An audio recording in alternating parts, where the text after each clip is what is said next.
Hello and welcome to this year's History Week keynote presentation for 2025. My name is Ben Dickson and I am the Acting Chief Executive Officer of the Museum of Fire.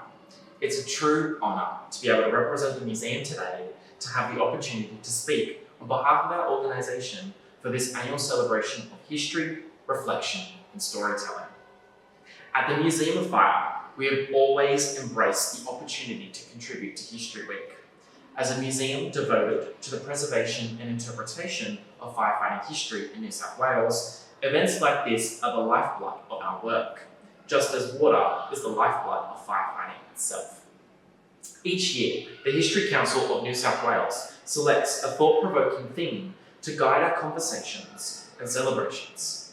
For 2025, the theme is water stories, inviting us to reflect on the fundamental and enduring role water has in shaping our lives, our communities, and our histories. For some, the story of water is about floods, droughts, dams, creeks, and rivers. But for us here at the Museum of Fire, water is inseparable from the very existence of fire brigades and firefighting itself. It is a simple yet profound truth. There can be no firefighting without water. The history of the fire brigade is, at its core, a history of access to water. While today we take for granted the sight of sophisticated pumpers and aerial appliances spraying high-pressure jets from built-in tanks and hydrants, firefighting once began with nothing more than human daisy chains and buckets. Dating back to the 16th century and continuing well into the early 19th century, bucket brigades were the only defence against fires in most towns and cities. Men, women and children would line up in daisy chains, passing buckets filled from a nearby well, stream or river, hoping to douse the flames or at least slow their spread. It was physically exhausting, painfully slow, and tragically often ineffective. But this is where our water story truly begins, with the struggle to move water faster and more efficiently. This desire led to innovations that would forever change firefighting, starting with one of the most overlooked pieces of urban infrastructure, the fire hydrant. The modern fire hydrant, as we know it today, has mysterious origins. Two names are commonly associated with its invention: Frederick Graf Sr. and George Smith. While both have claims to the title, Graf, who served as the chief engineer of the Philadelphia Waterworks, is often credited with the earliest working hydrant model around 1801. However, hydrants in that era were far from the sleek underground valves that we see today. They functioned more like public taps, and before even that, we had fire plugs. In the 18th and early 19th centuries, cities like Philadelphia and London used water mains made from hollowed wooden logs. When firefighters needed water, they would dig into the street, bore into the pipe, and draw water into a shallow pit. Once done, they'd hammer a plug back into the hole, hence the term fire plug. And what about here in New South Wales? Believe it or not, Sydney's earliest water systems mirrored these rudimentary methods. In the colony's infancy, the tank stream, which ran through what is now Hyde Park, was the city's first source of piped water, which fed through timber channels.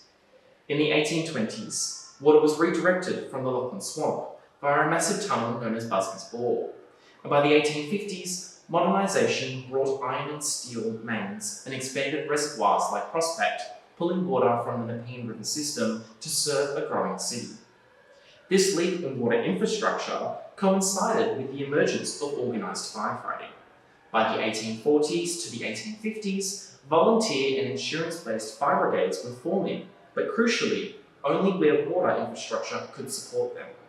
Water was not just helpful, it was essential. By 1896, newspaper accounts show that Sydney had hydrants installed across the city, though many were already aging and failing under pressure. These hydrants were being adopted over the old plug systems, which were officially phased out during this year. At the same time, Sydney was advancing and moving towards an underground hydrant system, which firefighters continue to use today and access via a standpipe, which can be found on pumpers all across the state. And this transition may seem technical, even boring, But this impact was revolutionary. With reliable water access in the street, firefighters shifted from being reactive to proactive.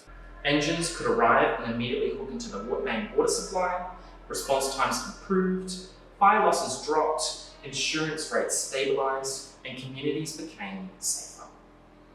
What about outside of Sydney? Here's where the story becomes even more human. Through our partnership with Fire and Rescue New South Wales, the Museum of Fire has the unique responsibility of documenting the history of hundreds of fire stations across the state. In researching these histories, we consistently find a pattern. Communities wanted fire protection, but couldn't achieve it without one key ingredient: reticulated water. Small towns might form committees, raise funds, and lobby their councils for years, but without piped water, a fire brigade was impossible. In many cases, water access determined the very timeline of when a fire brigade could exist. Take Mullumbimby, for example. Though first settled in the early 1800s, the town didn't form a fire brigade until 1924, and even then, their water infrastructure was considered insufficient. They relied solely on the Brunswick River for some time until a full hydrant system was installed in 1938. This scenario plays out across dozens of towns in New South Wales, and it is a powerful reminder of how closely our firefighting history is linked to the broader story of water in this state. Of course, the fire brigade's relationship with water isn't only about putting out fires. As the scope of Fire and Rescue New South Wales has expanded, water has become both a tool and a threat.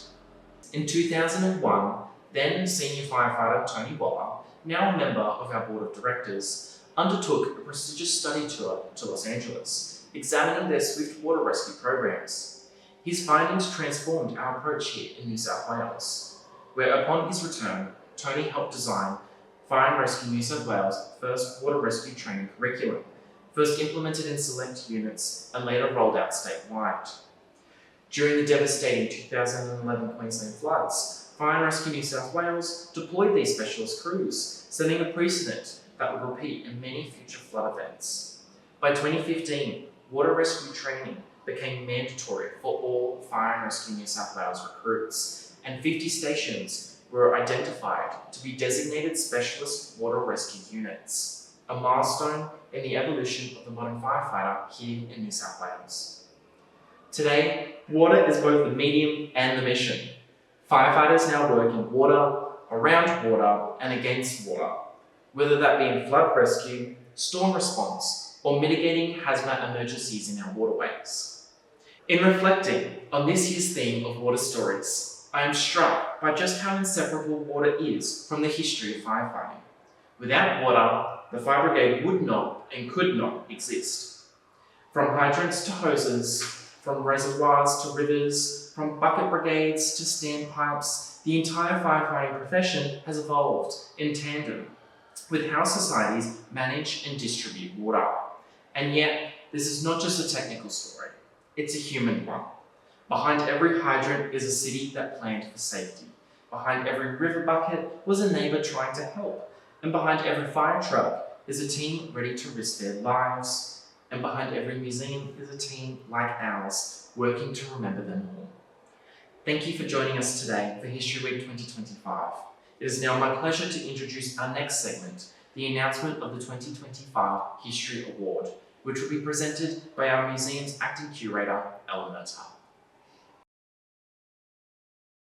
Hi, I'm Ella Murtagh and I'm the acting curator here at the Museum of Fire, and it is my immense privilege to be able to announce the 2025 History Award recipient. Each year, we select an individual or organisation who has gone above and beyond in helping us preserve the legacy and history of firefighting. 2025 has seen our team research, write and present the history of many fire brigades in New South Wales. These histories were written in celebrations of the opening of brand new fire stations, celebrating fire stations that turned 100 years old, and celebrating fire brigades that turned 100 years old. So I would first like to thank every fire brigade we've worked with this year to help bring these histories to life. But there is one individual I want to highlight who helped us immensely when it came to this work. This year, Riverstone Fire Brigade marked a significant milestone with 100 years of service to their community first forming in 1925. Now, although we have an extensive archive that details these histories, nothing will beat the knowledge of local historical societies and museums.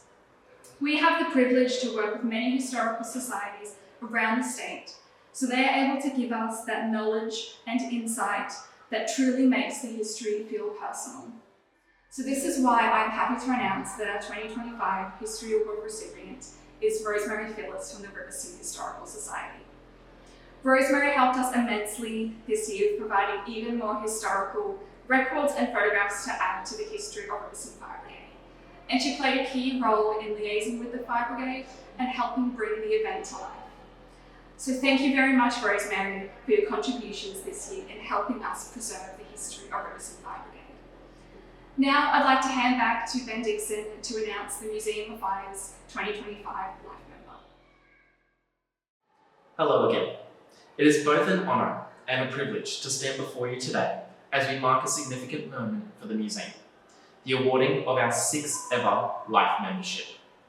Life Membership is one of the highest honours our institution can bestow, reserved only for those whose service to the museum has left a lasting and transformative legacy. It is a rare distinction that celebrates deep and enduring commitment to our mission of preserving and presenting the rich history of firefighting here in Australia. Please join me in congratulating Marcus Baker, our 2025 Life Member. Marcus's journey began long before his time with the museum. He joined the New South Wales Fire Brigades on the 19th of May 1989 and quickly distinguished himself as a dedicated and capable firefighter. Throughout the 1990s, Marcus rose rapidly through the ranks, from a 4th class firefighter to a station officer, a testament to both his leadership and commitment to the job. By 2002, he had attained the rank of inspector, and just a few years later, in 2005, he was promoted to the rank of superintendent, taking on the key role of manager of operational personnel. In 2007, Marcus reached the rank of chief superintendent, serving as assistant director of operational personnel, a role in which he shaped the careers and well-being of countless firefighters across the state. After nearly 3 decades of dedicated service, Marcus officially retired from the Fire Brigade in July of 2018, leaving behind a remarkable legacy of operational excellence and leadership. But Marcus's contributions didn't end there. In fact, his passion for the fire services community led him to become deeply involved in preserving his legacy for future generations. He first joined the Museum of Fire's Board of Directors in 2006, bringing with him a wealth of operational knowledge and a genuine care for our mission. In 2020, following the tragic passing of our then President Mark White, Marcus stepped into the role of President of the Museum. This was no easy feat. The museum was grieving a monumental loss, while simultaneously facing the uncertainty of the COVID-19 pandemic. It was a time when many institutions struggled to stay afloat, yet under Marcus's steady leadership, we not only endured, we adapted, innovated, and grew. Working closely alongside our CEO, Belinda McMartin, Marcus helped steer the museum through an incredibly turbulent period. His vision and support enabled us to reimagine how we engaged with the public, how we shared stories, and how we could engage to protect and promote the heritage of firefighting in New South Wales. Thanks to that leadership, visitation has steadily increased in the years since the pandemic began, and so too has our impact. Although Marcus stepped down as president in 2023 and has since left the board of directors in 2025, the legacy of his presidency continues to shape who we are and where we're heading. And so today is with immense pride that we award Marcus Baker the Museum of Fire's 6th Life Membership. His unwavering dedication both to the operational service of our state and the cultural legacy of firefighting has left an undeniable mark on our institution. His leadership helped safeguard the museum during one of the most difficult times in recent memory, and his efforts have ensured that the stories, artefacts, and memories of the fire services will continue to be honoured for years to come. On behalf of the Museum of Fire, our staff, volunteers, and our broader community, thank you, Marcus, and congratulations once again on this well-earned honour. Thank you all for joining us for this year's History Week keynote presentation for 2025. We hope to see you again in the next year for 2026.